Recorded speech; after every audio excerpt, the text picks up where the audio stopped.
지금부터 11월 넷째 주 추수감사 주일 예배를 시작합니다. 우리 성경 말씀 봅니다. 오늘 우리 계속해서 요한계시록 7장을 읽겠습니다. 요한계시록 7장. 지난번엔 6장을 했는데요. 7장.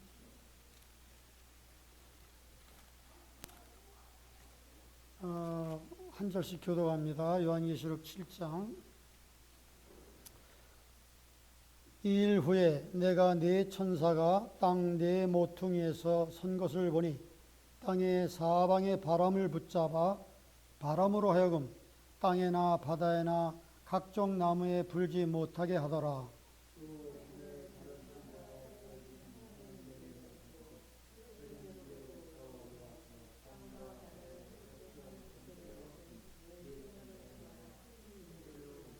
가로되 우리가 우리 하나님의 종들의 이마에 인치기까지 땅이나 바다나 나무나 해하지 말라 하더라.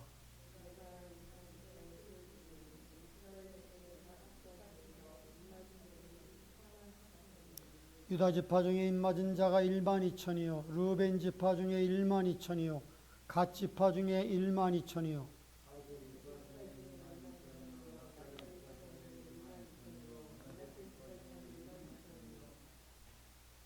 시므온 지파 중에 12,000이요 레위 지파 중에 12,000이요 이사갈 지파 중에 12,000이요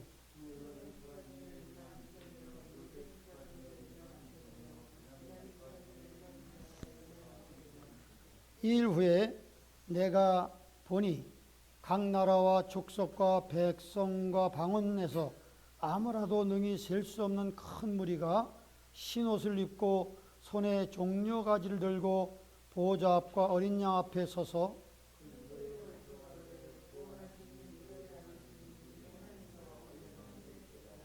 모든 천사와 보호자와 장로들과 네 생물이 주위에 섰다가 보좌 앞에 엎드려 얼굴을 대고 하나님께 경배하며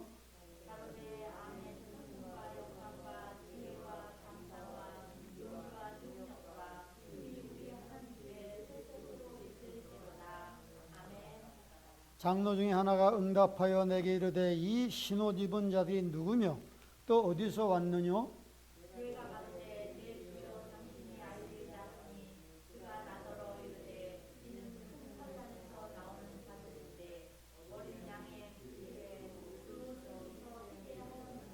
그러므로 그들이 하나님의 보좌 앞에 있고 또 그의 성전에서 밤낮 하나님을 섬기매 보좌에 앉으신 이가 그들 위에 장막을 치시리니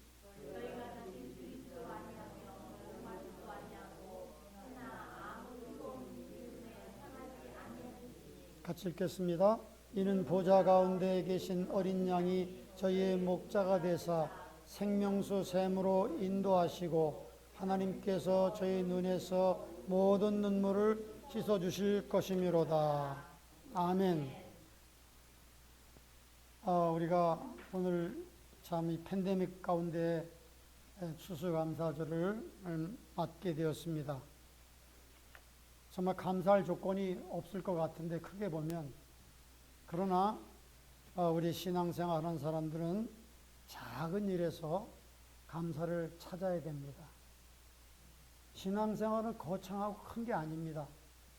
요즘에 이 나라의 대통령 선거를 끝나고 나서 지금 몇 주가 지났는데도 아직 당선인이 확정된 게 아니에요. 언론이 자기들이 막 그냥 바이든이 당선됐다고 이렇게 떠들어대지만 법적으로 당선된 게 아니고 그래서 지금 여러 가지 혼란이 있는데 트럼프 대통령이 아직 인정을 하지 않고 있고 계속 스윙 스테이트에서 계속 지금 송사가 걸려있기 때문에 서티파이가 되지 않은 상태입니다. 그래서 우리가 많은 교회들이 정말 여러 가지 면에서 좀 문제가 많은 선거이기 때문에 하나님께서 그 증거가 어두움 가운데 잘못된 것이 있다면 다 드러나게 해주셔가지고 명명백백하게 법의 심판을 받기를 우리가 간절히 교회들이 기도하고 있습니다.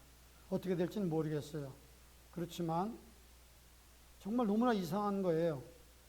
여러분이 선거를 봤지만은 그렇게 뭐 몇십만 표가 차이 나는 것이 뭐 갑자기 막 이렇게 뒤집어지는 게 너무나 이상하지 않아요? 통계적으로도 그렇고. 그래서 그런 것들에 대해서 지금 트럼프 법률팀이 여러 가지로 지금 준비해 갖고 송사를 하고 있는데 어떻게 될지 모르지만 우리가 하나님의 뜻이 하늘에서 이루어진 것 같이 이 땅에 이루어지도록 기도해야 될 줄 압니다. 정말 어차피 하나님의 나라는 이 땅에 올 것이고 트럼프 대통령이 그래도 성경적인 가치관을 입각해서 정치를 하기 때문에 그분이 되면 좀 주님이 오시는 그 때가 조금 더 연기가 되겠지만 어차피 이 땅은 하나님이 정하신 그 예언의 말씀대로 지금 진행해 가는 것입니다. 그래서 오늘 요한계시록이 우리에게 굉장히 중요한, 우리는 이 땅에 소망이 없는 거죠. 장차 이 땅에 도래하실 주 예수님이 세우실 영광스러운 그 천년왕국이 우리 성도들의 가장 희망찬 꿈이고 소망이고 믿음입니다.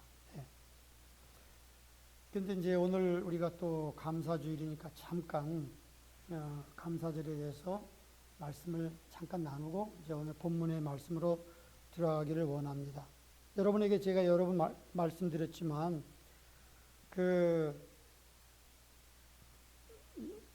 금세기의 그 성녀라고 하는 그 테레사 수녀님 있잖아요. 캐톨릭에도 이런 좋은 그 성녀가 있는데 그분이 이제 노벨 평화상도 받고 그랬지만 그 캘카타 빈민촌에서 일생을 살면서 어려운 분들을 주님의 이름으로 구제하고 사랑을 베푼 검소하기 짝이 없는 참 위대한 하나님의 사람인데요. 그분에게 어떤 분이 질문을 했어요.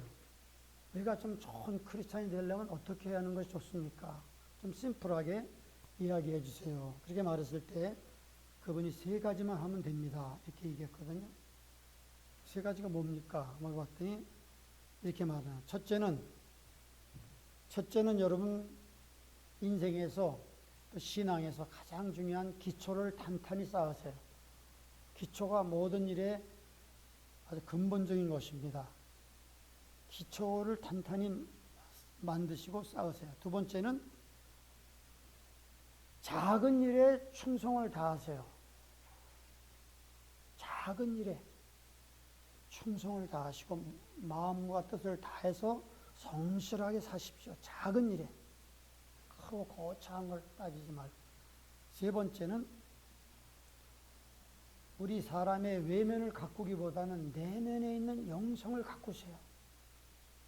그렇게 하는 것이 여러분 영원한 그런 그 세계로 나아가는 크리스찬들의 모습입니다. 3가지. 기초를 탄탄히 쌓으세요. 작은 일에 온 마음으로 성실하게 대하세요. 세 번째는 외모를 꾸미지 마시고 내면에 있는 영성을 가꾸세요. 이렇게 말했거든요. 참 우리의 마음에 와닿는 내용입니다. 이 작은 일에 우리가 정말 이 팬데믹 상황에서 뭐 감사할 것이 없지만은 또 가만히 따져보면 감사할 것이 있는 거예요. 내 영혼을 구원해 주신 하나님의 그 은혜와 사랑은 우리가 뭐 영원토록 정말 감사해야 되겠죠.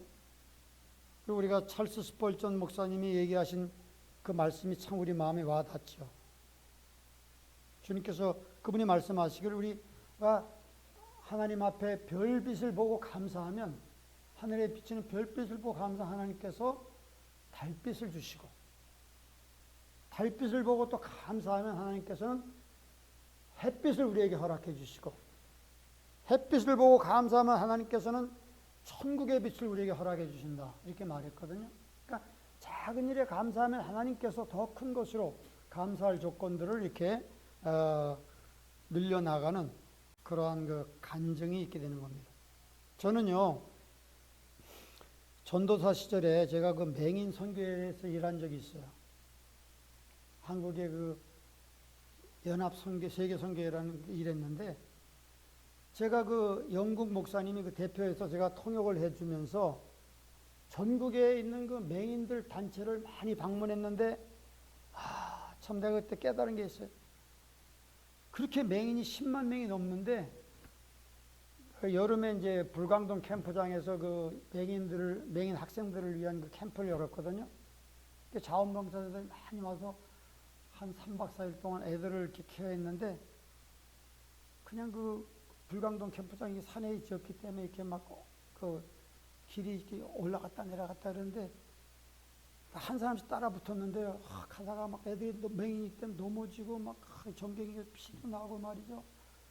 야, 눈이 안 보이니까 그런 어린애들이 그렇게 한 100몇 명이 모여서 그 수련을 한 적이 있습니다. 그럼 나는 그걸 지켜보면서, 야, 저 어린아이들이 눈이 이렇게 멀었으니 어떻게 일생을 살아갈 수 있을까? 나는 말이죠, 이 눈이 보인다는 것 자체만 해갖고도 내가 평생 하나님께 감사하며 살아야겠구나. 여러 가지 장애인들이 많지만 눈이 안 보이는 게 제일 불행한 것 같아요. 그렇게 한번 내가 가난하든지 부해야든지, 내가 여러 가지 문제가 있다든지 여러 가지 고통이 있다든지, 그게 중요한 게 아니라 눈만 보는 것만 해도 내가 평생 감사해야겠다, 그런 마음을 내가 먹은 적이 있어요.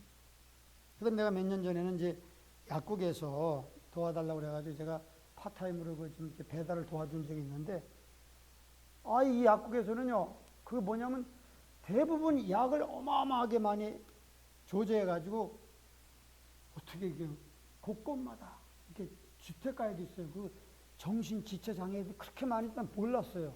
그 사람들이 모여 사는 그 있더라고요, 시설들이. 어떤 사람은 집에서 한 10명 이상 모여갖고 그러면 정부에 돈을 받나 봐요. 정부의 시설이 없으니까 민간인에게 위탁해가지고 곳곳마다 얼마나 막 수십 군데가, 수백 군데가 있는 거예요. 그런데 약을 배달하러 가면요, 그냥 사람들이 멍청 앉아있는 거예요. 밥은 먹여주죠. 그렇지만 그 사람들이 산다고 할 수가 없어요. 그래서 내가 약사한테 물어봤어. 아니, 그 약을 먹으면 좀 나아지는 겁니까? 아니래. 그냥 눌러놓는 거래. 속된 말로 발작을 못하게끔 눌러놓는 거지, 그건 약을 고치는 게 아니야. 거기서 발작을 못하죠, 약을 먹으니까. 그냥 멍청 하늘 보고 이상하게 헛소리나 하고 말이야. 저 사람들이 살아있다는 건 정부에서도 그 사람들을 어떻게 죽일 수는 없으니까 살려주는 건데, 정부 돈을 들여가지고. 사람이 아니잖아요. 낫는다는 보장도 없고. 그 사람들이 얼마나 많은지 몰라서 그렇지, 우리 주변에 저기도 그런 시설인지 몰랐어요. 바로 파이어니어끼리도 얼마나 많은지 몰라. 몇십 명, 몇백 명입니다. 그게 다 정부 세금 가지고 매개 살려야 되니까 이게 세금이 그런 데다 쓰이는 거예요. 나 그걸 보면서도 하나님 앞에 또 감사한 거. 하나님, 내가 아무리 가난하고 내 가정이 아무리 어렵고 내가 몸에 질병이 걸렸어도 내가 정신 하나만 똑바로 된 것만 가지고 내가 평생 하나님께 감사하며 살겠습니다. 나를 구원하신 주님, 나에게 생명을 주시고 영원한 소망을 주신 주님, 나를 지옥에서 건져주신 주님, 그 주님의 은혜를 생각하면서 내가 평생 감사하겠습니다 라고 내가 다짐을 한 적이 있습니다. 여러분, 우리가 오늘 아까 제가 서론에 시편 50편 말씀을 읽었지만은, 감사로 제사를 드리는 자가 하나님을 영화롭게 한다고 말씀했거든요. 그 행위를 옳게 하는 자에게 내가 하나님의 구원을 보이리라 말씀했습니다. 여러분, 정말 신앙은 다른 게 아니에요. 작은 일에 감사하면서 항상 내 마음을 오픈해서 주변 사람들에게도 친절하게, 상냥하게 이렇게 하는 것이 신앙생활의 기본이죠. 그걸 깨달으면서 오늘 우리가 하나님 앞에 다시 한번 진심으로 감사할 수 있기를 바랍니다. 나는 우리가 공동기도문을 하지만 우리 7개월, 8개월 동안 주변에 하루에 4,000명의 LA 카운트에서 확진자가 생기고 오렌지에서도 1,000명 이상 생긴다고 그러지만 우리 주변에 아직 없잖아요. 너무나 감사한 거 아니에요? 우리 박영호 집사님의 사업장에 어려운 적이 있었는데 주변 가까이까지 왔었는데 하나님 지켜주셨다고요. 우리가 9시마다 기도할 때 우리 성도님들을 위해서 얼마나 기도하는 거예요. 하나님, 우리 교우들, 가정과 사업장과 식장을 지켜주세요. 감사합니다. 하나님이 지켜주신 거예요. 우리가 하나님 도와주신 것이. 감사한 마음으로 여러분들 주님 앞에 오늘 자, 오늘 말씀을 봅시다. 지난주에 우리 요한계시록 6장을 통해서 그 6 어린 양이 인을 하나하나 뛸 때마다 이 땅에 그 적그리스도가 먼저 등장하고 그 다음에 평화의 사도로 등장하고 세계 이목을 집중시키는 그러한 슈퍼스타로 등장하지만 얼마 있지 않아서 그 검이 뒤를 따르게 됩니다. 검을 가진 검은 말이 적색 말이 따라오고 그다음에 연이어서 이제 기근을 상징하는 그 검은 말이 따라오게 되고 네 번째는 그 청황색 말이라고 해서 하나의 그 전염병 같은 거예요. 오늘날 이 바이러스 같은 거. 그러한 것들이 지금 계속 세계 인구의 4분의 1이 이제 죽임을 당하고 고통을 받는 시간이 되는 겁니다. 그런 다음에 이제 다섯째 인을 떼니까 이제 거기서 이제 순교자들이 많이 나와서 하나님, 우리의 핏값을 언제까지 갚아주지 않겠습니까? 라고 하나님 앞에 제단에서 호소하니까 하나님께서 잠시 기다리라. 이렇게 말하면서 위로해 주시는 내용이 나오거든요. 그 다음에 여섯째 인을 떼니까 큰 지진이 일어났어요. 그죠? 정말 요즘 세상에서 한 7점 몇 도만 넘으면 엄청난 지진이잖아요. 저 옛날에 몇 년 전에 후쿠시마 일본에서 최고의 지진이 났는데 그때가 9점 몇 도였는데 그래서 지금까지도 그 후유증이 있잖아요. 그때 원자력 발전소가 이렇게 그 데미지를 입어가지고 거기서 그 방사능이 오염물질이 계속 지금도 아직도 완결된 게 아니에요. 그래서 막 그 모든 사람들이 막 물고기들이 막 이상하게 변하고 너무나 두려운 일이에요. 그런데 그것보다 더 큰 지진이 나갖고 해가 총담같이 검어지고 이제 이렇게 엄청난 재앙이 오거든요. 그때 우리 마지막 절에 보니까 땅의 임금들과 왕족들과 장군들과 뭐 센 사람들, 부자들과 하나님을 믿지 않는 그 교만한 자들, 이 땅에 환란에 떨어진 그런 사람들이 어떻게 했어요? 산과 바위에게 이르되 우리 위에 떨어져서 저 보좌에 앉으신 이와 어린 양의 진노에서 우리를 가리우라. 그렇게 막 애절하게 다급하게 외치는 소리가 있는 겁니다. 그러면서 17절에 그들의 진노의 큰 날이 이르렀으니 누가 능히 서리요? Who can stand? Who can stand before God? 하나님의 진노의 날에 누가 설 것인가? 여러분, 이 사람들은요, 이 환란 가운데 엄청난 재앙을 받으면서 어린 양의 진노의 얼굴을 본 거예요. 어린 양이 진노한 적이 별로 없잖아요. 다 정말 온유하시고 사랑이 많으시고 막 어린아이들을 자기 오는 걸 막 제자들이 모지 말라 그러니까 야! 어린아이들이 내게 오는 걸 금하지 말라. 천국이 이런 자의 것이니라 하면서 일일이 다 어린아이들을 안수하면서 축복해 줬단 말이죠. 그 온유하시고 겸손하신 주님께서 이 어린 양이 진노하는 때가 있는데 바로 이 환란 시대에 그리스도를 배반하고 믿지 않고 그 오래오래 기다릴 때에 교만하게 행하던 모든 민족에게, 모든 그 강한 자들에게, 임금들에게, 장군들에게, 부자들에게 하나님께서 이제 이 세상을 흔들어 놓는 거예요. 7년 동안. 그러니까 이 사람이 그때라도 하나님 잘못했습니다 하고 어린 양 앞에 그 발 앞에 엎드려 갖고 주님의 자비를 구하고 주님 용서해 주시옵소서 하고 주님의 자비에 매달렸다고 하면 주님이 또 혹시 용서해 줄지 모르겠는데 주님 앞에 매달리는 게 아니에요. 주님의 자비에 매달린 게 아니라 오히려 누구에게 기도하느냐면 바위들에게, 산에게 기도하는 거예요. 산아, 바위야, 나한테 무너져갖고 어린 양의 얼굴에서 우리를 좀 가려달라. 굴이 있으면 내가 숨겠다고 해서 막 도망가고 거기서 교만하게 그렇게 하나님 앞에 엎드리지 않는 거예요. 회개하지 않는 거예요. 이게 참 신기해요. 그들의 마음이 강팍해진 거예요. 그들의 큰 진노의 큰 날이 이르렀으니 누가 능히 서리요. 그렇게 그들이 한탄했거든요. 그런데 자, 누가 능히 서리요 했는데 환란 기간 동안에 주님 앞에 설 수 있는 두 그룹의 사람들이 이제 7장에 나오는 거예요. 누가 능히 서리요? 아무도 설 수가 없어요. 그 진노의 날에. 그렇지만 7장을 통해서 두 그룹의 종류의 사람들이 하나님 앞에 설 수 있는 놀라운 은혜를 받은 분들이 있다는 것이죠. 그것을 우리가 오늘 살펴보는 겁니다. 자, 첫 번째 그룹은 누구냐 하면 14만 4천의 사람들이 서게 되는 것이죠. 자, 1절 읽어봅시다. 7장 1절.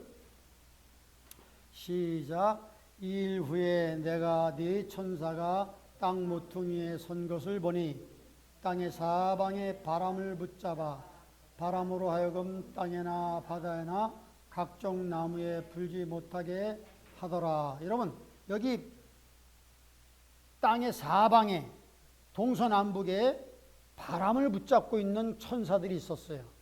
이 바람은 무슨 바람이냐면 환란의 바람. 이 지구상에 하나님이 진노하시는 그 바람이 이제 불게 되면 엄청난 일들이 또 많이 나타나겠는데 그 바람을 붙잡고 있는 천사가 있다는 것이죠. 그런데 그 바람을 붙잡고 있는데요. 2절 보니까 이런 말씀이 있어요. 같이 읽어볼까요? 또 내가 보매 다른 천사가 살아계신 하나님의 인을 가지고 해 돋는 데로부터 올라와서 땅과 바다를 해롭게 할 권세를 얻은 네 천사를 향하여 큰 소리로 외쳐 가로되 우리가 우리 하나님의 종들의 이마에 인치기까지 땅이나 바다나 나무나 해하지 말라 하더라. 이 바람이 불기만 하면 모든 것 추풍낙엽처럼 엄청난 그 고통의 시간들이 다시 오게 되는데 잠깐 기다려라 하면서 하나님이 다른 천사를 보내서 말씀하시는 거예요. 언제까지 기다리느냐? 여기 보니까 하나님이 살아계신 도장, 인을 가지고 하나님이 택한 사람들을 인을 칠 때까지 기다려라, 잠시만 기다리라 그렇게 말한 거예요. 그러니까 뭐 하나님의 명령을 받아서 천사들이 그 바람을 이렇게 풀어놓으려고 기다리는데 여기 보니까 그 하나님의 천사가 인을 친 사람들의 숫자가 나오는데 14만 4천이 여기서 인을 받는 거예요. 여러분, 이 14만 4천 명이라고 하는 것만큼 우리 그 혼란을 주는 단어가 없는 거예요. 이 마지막 때 또는 이 우리 주변에 이단들을 보면 다 자기들이 다 14만 4천 입맞은 자, 택함 받은 자라고 그렇게 말하고 있죠.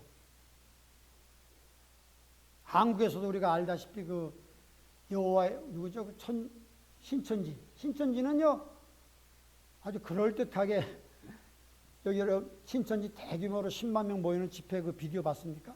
거기 보면 앞에요 시므온 지파, 유다 지파, 자기들 나름대로 그 지파를 만들어 가지고 그러면서 자기들이 14만 4천이라는 거예요. 빨리 들어오라 여기. 그래 구원받는다.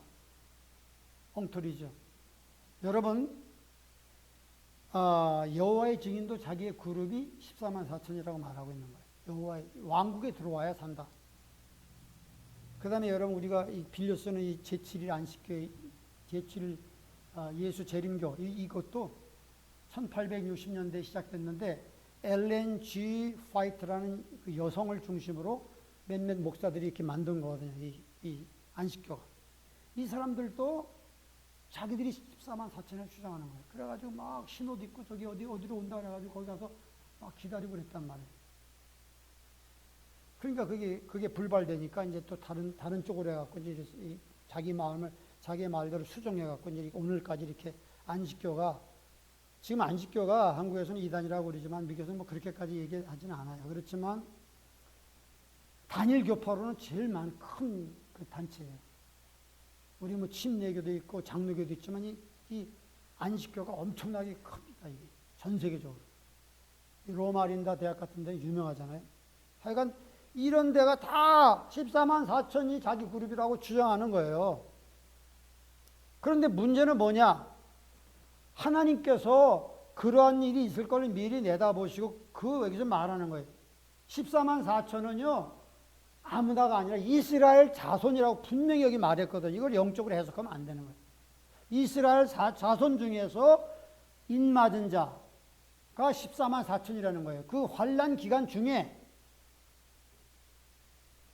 그걸 또 의심할까봐 하나님께서는 구체적으로 각 지파 중에 12,000명씩 여기 이렇게 엄청나게 시간과 이 지면을 할애해갖고 유다 지파 중에 12,000이요, 뭐 루벤 지파 일반 중에 다 구체적으로 말하는 거예요. 그러니까 여러분들이 자기 그룹이 14만 4천이라 말하는 이단들이 있으면 너 그러면 어느 지파에 속했냐 물어보세요. 예? 이건 유대인들에게 해당되는 거예요. 유대인들에게. 그러니까 하나님께서는 이 하나님의 어린 양의 진노의 날에 누가 서리할 때인데 이 7년 대환란 때 이스라엘 자손 가운데 14만 4천을 하나님께서 천사의 인도장을 치셔가지고 그 사람들은 어떤 해를 받지 않아요. 슈퍼맨이 되는 거예요. 한마디로. 어떤 재난도 받지 않아요. 그래서 이 사람들을 갖다가 하나의 빌리그레암처럼 전도자로 삼아갖고 전 세계에 이스라엘과 전 세계 내보내갖고 전도하게 하는 거예요. 이 사람들이. 14만 4천들이 그런 역할을 하는 거예요.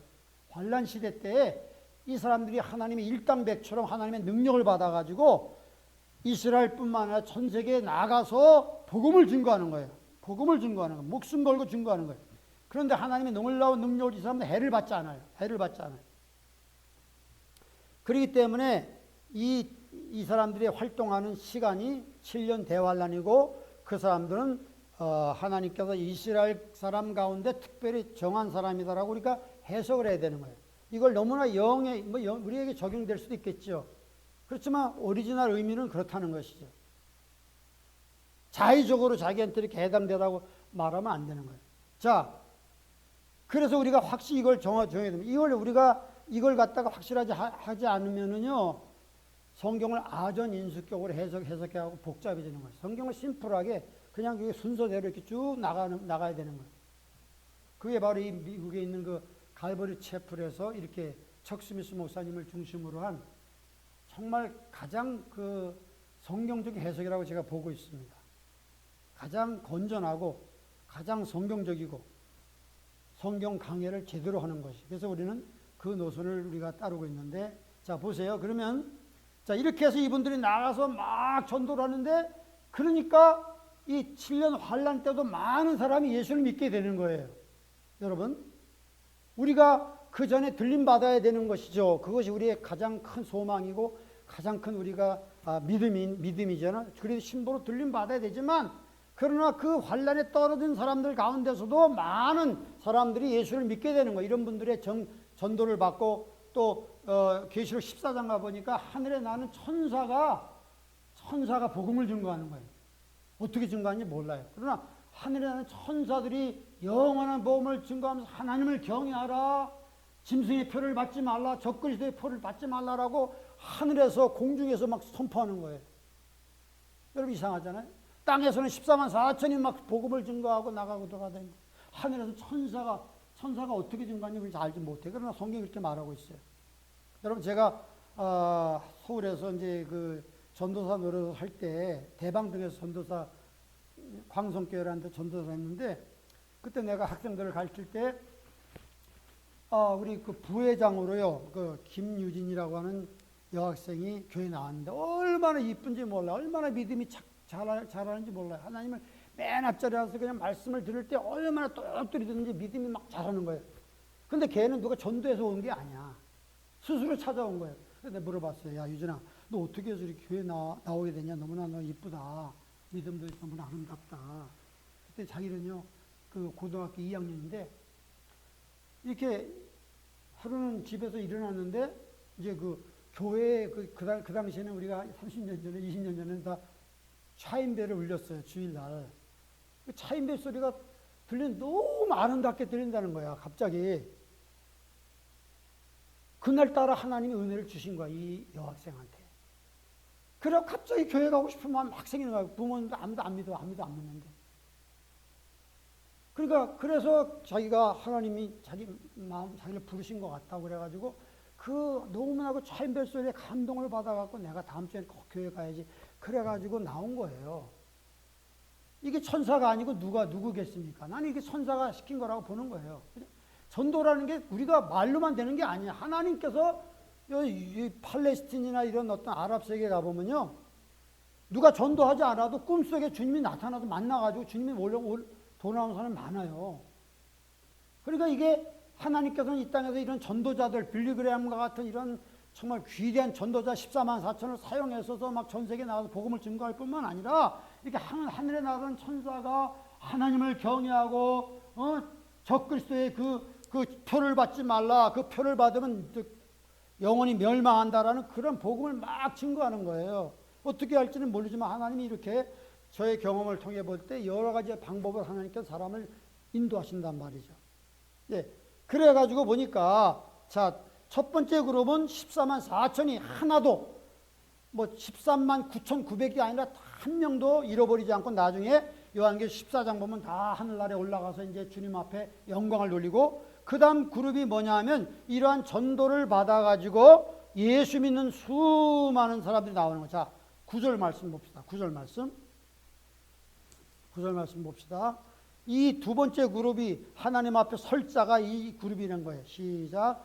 이 일 후에 내가 보니 각 나라와 족속과 백성과 방언에서 아무라도 능히 셀 수 없는 큰 무리가 흰옷을 입고 손에 종려가지를 들고 보좌 앞과 어린 양 앞에 서서 큰 소리로 하나님 앞을 찬양하고 어린 양을 찬양하는 거예요. 여러분 여기 보니까 엄청난 부흥이 있다는 거예요. 이 7년 환란 기간에도 온 백성과 나라와 방언에서 아무도 셀 수 없는 큰 무리가 흰옷을 입고, 여러분 중요합니다. 밑줄 흰옷을 입고라는 게 밑줄을 보세요. 손에 종려가지를 들고 이게 주님 앞에 설 수 있게 되는 것이죠. 여러분 그 당시에 이제 이런 전도자들의 복음을 받는 사람도 있지만 오늘날 그렇기 때문에 우리가 우리 주변의 가족들이나 우리 주변의 친구들이나 아는 분들에게 자꾸 하나님 말씀을 전해줄 필요가 있어요. 하나님께서는 앞으로 이렇게 이 땅을 경륜하실 것이다. 앞으로 이러한 일이 있을 거야. 휴거가 있을 거야. 예수를 믿어야 돼. 그럼 지금은 그 사람들이 안 믿지만 나는 그것들이 다 이렇게 응답되고 당신들이 휴거되는 걸 보면 그때 내가 믿겠다는 사람도 있을 거예요. 나는 아직 믿음이 없다. 그런데 그 사람들의 마음에 자꾸 하나님 말씀을 심어놔야 돼.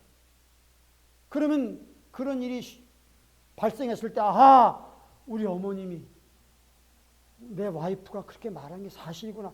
그러면 그때 정신을 차리고 아마 예수 믿을 사람도 있을 거예요. 그죠?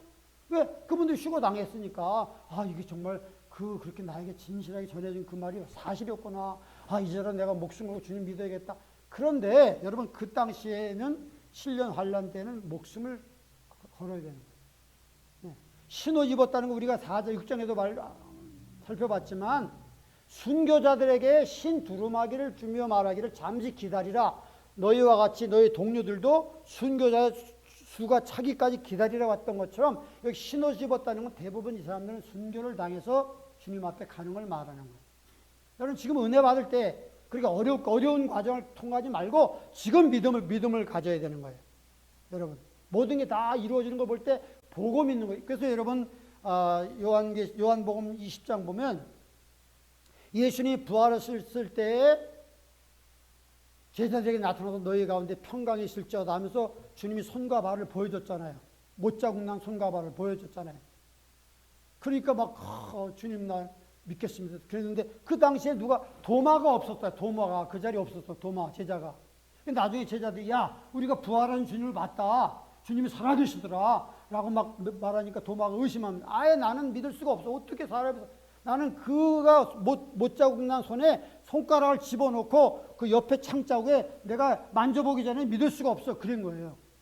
근데 일주일이 지난 다음에 다 제자들이 모였을 때 그때 주님께서 문이 다 닫혔는데 쑥 들어오셔서 시간과 공간을 초월하시는 부활한 주님이 딱 들어오셔서 다른 제자들 바라보기 전에 도마를 바라보면 도마야 내 손과 발을 보고 봐라. 네 손가락을 내 여기다 넣어봐라. 주님은 사람의 마음을 다 아시잖아요. 그러니까 이 도마가 주님을 보고 그 상처난 흔적을 보고 나서는 주님이시여 나의 왕이시여 나의 하나님이십니다 하고 무릎을 꿇었단 말이야. 그렇게 예수께서 뭐라고 말씀했지? 네가 보는 거로 믿느냐 보지 않고 믿는 자가 더 복이 있다고 말씀하신 거예요.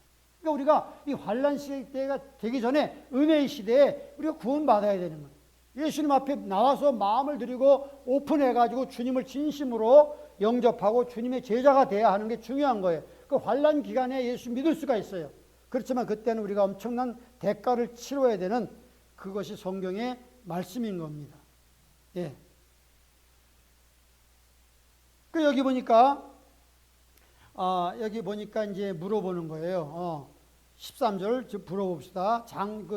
장로 중에 하나가 응답하여 사도 요한에게 말하는 거예요. 야, 요한이요. 이 신옷 입은 사람들이 누구며 또 어디에서 왔느냐라고 물어보는 거예요. 24장로 중에 한 사람이 사도 요한에게 물어보는 거예요. 그러니까 요한이 뭐라고 대답하죠? 14절 읽어봅시다. 내가 가로되 내 주여 당신이 알리이다 하니 그가 나더러 이르되 이는 큰 환난에서 나오는 자들인데 어린 양의 피에 그 옷을 씻어 시게 하였느니라. 그렇게 말하는. 그러니까 여기 사도 요한이 볼 때 이 큰 무리를 보니까 자기가 얼굴을 알아볼 수가 없는 거예요. 만약에 이 큰 무리들이 교회 사람들이었다면 알아볼 수 있을 거야, 사도 요한이. 근데 자기가 보니까 아무도 아는 사람이 없는 거야. 그러니까 이 사람들은 이 환난 중에 나오는 사람들이란 말이죠. 그러니까 그룹이 달라요. 우리 예수 믿는 그 거듭난 사람들, 당신의 신부들이 가야 할 그 천국의 장소와 환난 시간대에 구원받은 영혼들이 다 귀한 분들이지만 하늘나라에 갈 때 뭔가 그 구별이 있다는 걸 알아야 되는 거예요. 여러분 천국에 다 구원받으면 다 똑같이 가는 거 똑같은 상을 받는 게 아니에요. 하나님께는 차별은 없어. 하나님 앞에는. 그렇지만 구별은 있다는 말이 있잖아요. 그죠? 우리가 이 땅에서 얼마만큼 주님을 위해서 눈물을 흘리면서 얼마만큼 주님을 위해서 내 영을 잘 성장시키냐에 따라서 하늘나라의 상급이 다른 거예요. 별의 영광이 다르고 달의 영광이 다르고 해의 영광이 다르듯이 하나님은 공평하신 분이란 말이죠. 그러니까 여기 환란역에 나오는 대환란기에 나오는 성도들은 우리 주님의 신부들하고는 좀 다른 카테고리에 들어가는 분들이라 이렇게 우리가 이해를 해야 되는 거예요. 왜? 사도 요한이 알아볼 수가 없어. 교회가 만약에 나왔다면 사도 요한이 알아봤을 거예요. 자, 그리고 여기 보니까 뭐라고 말했죠? 14절 보니까 이 사람들은 큰 환란에서 나오는 자들이다. 7년 대환란에서 나오는 자들이라는 거예요. 근데 여러분 성도들은 어떻게 되죠? 요한계시록 3장 10절을 보세요. 거기 보면 성도들은 환란에서 3장 10절을 보면은 우리가 잘 구별을 해봐야 됩니다. 3장 10절 보면 여기 그 빌라델비아 교인들에게 주님이 축복해 주는 거죠. 10절 읽어봅시다. 네가 나의 인내의 말씀을 지켰은즉 내가 또한 너를 지키어 시험의 때를 면하게 하리니 이는 장차 온 세상에 임하여 땅에 거하는 자들을 시험할 때라. 이 7년 대환란 시험의 때를 너가 면하게 할 것이다. 거기에 들어가지 않게 할 거다 그런 거예요. 그죠? 근데 여기서는 여기 환란 중에서 나오는 자들이고 우리 하나님의 거듭난 당신의 백성들은 환란에 넘어가지 않게 한다는 그 말씀이 구별이 있는 거예요. 두 번째 차이는 뭐냐? 자, 거기 아까 7장 9절을 보세요. 7장 9절. 그죠? 읽어봅시다. 시작. 일 후에 내가 보니 각 나라와 족속과 백원 중에서 아무라도 능히 셀 수 없는 큰 무리가 신옷을 입고 손에 종려가지를 들고 보좌 앞과 어린 양 앞에 서서 찬송을 하는 거잖아요. 여러분 교회는 주님의 신부된 교회는 들림 받아도 어떻게 되죠? 주님 앞에 서 있습니까? 여기 보면 계시록 3장 21절 보면 예수님의 신부들은 주님과 함께 보좌에 앉힌다고 말씀하세요. 놀라운 거예요. 감히 상상할 수 없는 거예요. 주님의 신부들, 주님의 신부로 단장하고 자기를 잘 준비한 거듭난 성도들은 주님이 자기의 보좌에 함께 앉게 하여 주신다고 그랬어요. 그런데 여기 환난 기간 동안에도 하나님의 은혜를 받아서 구원받은 영혼들은 하나님의 보좌 앞에 서가지고 이제 찬양하는 거예요. 좀 차이가 있잖아요. 그 다음에 세 번째는 무슨 차이가 있냐? 여러분 이 사람들은요 머리에 면류관이 없어요. 머리에 면류관이 없고 손에 종려 가지를 들었어요. 그죠? 그걸 흔들면서 하나님 앞에 감사의 찬송을 부르는 거나 휴거받은 당신의 신부들, 교회들은 어떻죠? 24장로로 대표되는 교회들은 머리에 금면류관이 있고요. 여러 가지 면류관이 있고, 그 다음에 손에 종려나무가 아니라 검은 거를 들어서, 하프를 들어서, 하프, 영어로 하프를 지킨다고 그랬어요. 차이가 있습니다. 예. 손에 검은 거를 들고 주님을 찬양하는데 이분들은 손에 종려나무를 가지고 들고 주님을 찬양하는, 좀 다르잖아요. 그리고 그 다음에 보니까 이 사람들은 밤낮 주님을 섬긴다, 그렇게 말했거든요. 밤낮. 근데 우리 휴거받은 주님의 신부들은 5장 10절 보니까 이렇게 나왔어. 5장 10절 보니까, 예, 거기에 이렇게 나왔죠. 하나님께서 저희로 우리 하나님 앞에서 나라와 제사장을 삼으셨으니, 그러니까 휴거받은 성도들은 하나님이 나라와 제사장을 삼으셨으니 저희가 휴거받은 성도들이 땅에서 왕노릇 하리로다. 우리는 예수님과 함께 왕노릇 하는 거예요. 예수님을 보좌해서 예수님의 어시스턴트가 돼서 그 왕노릇 하는 영광스러운 자리에 나아가는데, 여기 7년 환란 동안에 구원받은 그분들은 주님 앞에 서서 밤낮으로 섬기는 거지만 그러한 왕노릇 한다는 얘기는 없단 말이죠. 조금 차이가 있다는 것이죠. 그러니까 하나님의 그 계획 안에서 우리가 그 은혜의 시대에 보지 않고 믿는 것이 복되다는 거예요. 더 복되다는 거예요. 물론 환란 기간 동안에 목숨 걸고 예수를 믿어서 순교자들도 귀한 분들이지만, 그런 천국에 가야 할 장소와 영광의 차이가 있다는 것을 우리에게 말해주는 거예요. 그래서 우리가 오늘 이 요한계시록 7장을 통해서 누가 하나님 앞에 진노의 어린 양 앞에 서리요라고 그렇게 말했는데, 6장 끝에 두 그룹의 사람이 설 수 있다. 하나는 14만 4천. 이 사람들은 유대인 가운데 하나님의 입맞은, 그거는 복음 전도자들. 그 사람들은 절대 해를 받지 않고 하나님께서 그들을 사용하셔서 일당백의 역사를 통해서 수많은 그러한 복음을 증거하게 하실 거고, 그들의 전도를 받아가지고 그 많은 이방인들 가운데서도 예수 믿고 흰옷을 입고 순교를 통해서 하늘 보좌에 올라가는 분들이 구름대와 같이 많은 엄청난 부흥도 일어날 수 있다는 것이죠. 그러나 그때는 힘든 과정을 거치는 것이고요. 자, 그래서 오늘 이 말씀을 통해서 우리가 세 가지만 우리가 꼭 기억하길 바랍니다. 첫째, 이 말씀을 통해서 우리가 기억을 해야 됩니다. 희망을 가져야 됩니다. 희망. 지금 우리 주변에 아무리 전도해도 말도 듣지 않고 마음을 열지도 않고 주님을 믿지 않는 우리 주변의 가족들도 있고 우리 주변의 친구들도 있고 아는 사람들이 있잖아요. 그런 사람들에게 여러분 포기하지 마세요. 희망을 가져야 돼요. 왜?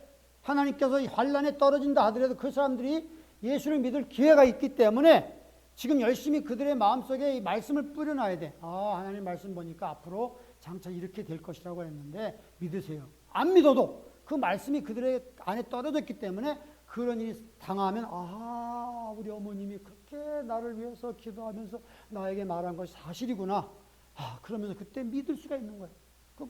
그러니까 우리가 희망을 가지고 계속해서 믿지 않는 자식들이나 가족들 주변에 있는 사람들에게 계속 낙심 말고 기도를 하면, 기도에 양이 차면 하나님께서 이렇게 환난 기간에도 역사할 수가 있다는 것을 우리가 믿게 됩니다. 이게 희망이 있는 거예요. 좌절하지 않는 거예요. 두 번째, 여러분 우리가 주의해야 됩니다. 주의해야 돼요. Take hope, 희망을 가지고 take heed. 우리가 주의해야, 뭘 주의해야 되냐? 여러분 이스라엘이 끝났다 아닙니다. 이스라엘이 자기 역할을 감당할 때가 있는 거예요. 지금은 여러분 이스라엘이 아무것도 아닌 것 같고 지금 막 어떻게 보면 동성애 축제도 막 열리고 해서 저 이스라엘이 무슨 저렇게 선택받은 백성이야 라고 우리가 무시할 수가 있지만, 여러분 하나님은 이스라엘에게 역할을 감당할 그 때가 오는데 그게 바로 환난 기간 동안에 엄청난 전도자도 저들을 사용하시는 거예요. 예. 그러니까 여러분 이스라엘이 끝났다 해갖고 여러분 마틴 루터가 엄청난 종교개혁을 하고 위대한 일을 했지만 잘못한 점이 있어요. 뭐예요? 이스라엘이 끝난 것이다. 이스라엘은 예수님을 잡아 죽인 나쁜 놈들이다. 그래가지고요 이스라엘 아주 무시해버리고 말아요. 교회가 이스라엘 대체한 것이다. 대체 신학이 거기서 나온 거예요. 그래가지고 여러분 좀 죄송한 얘기지만 이거 히틀러가 등장해가지고 그 유대인들을 막 학살할 때 이 마틴 루터의 그걸 인용했다는 거예요. 그거 엄청난 무서운 거 아닙니까? 마틴 루터의 마틴 루터가 굉장한 사람이니까 그 말, 유대인들은 저 끝난 놈들이 하나님 버렸어. 끝난 거야. 희망이 없어. 그러니까 이제 이 사람이 한 발 더 나가서 잡아 죽여도 돼. 이렇게 나간 거야. 굉장히 무서운 거지만 여러분 그렇게 간접적으로 영향 끼친 거예요.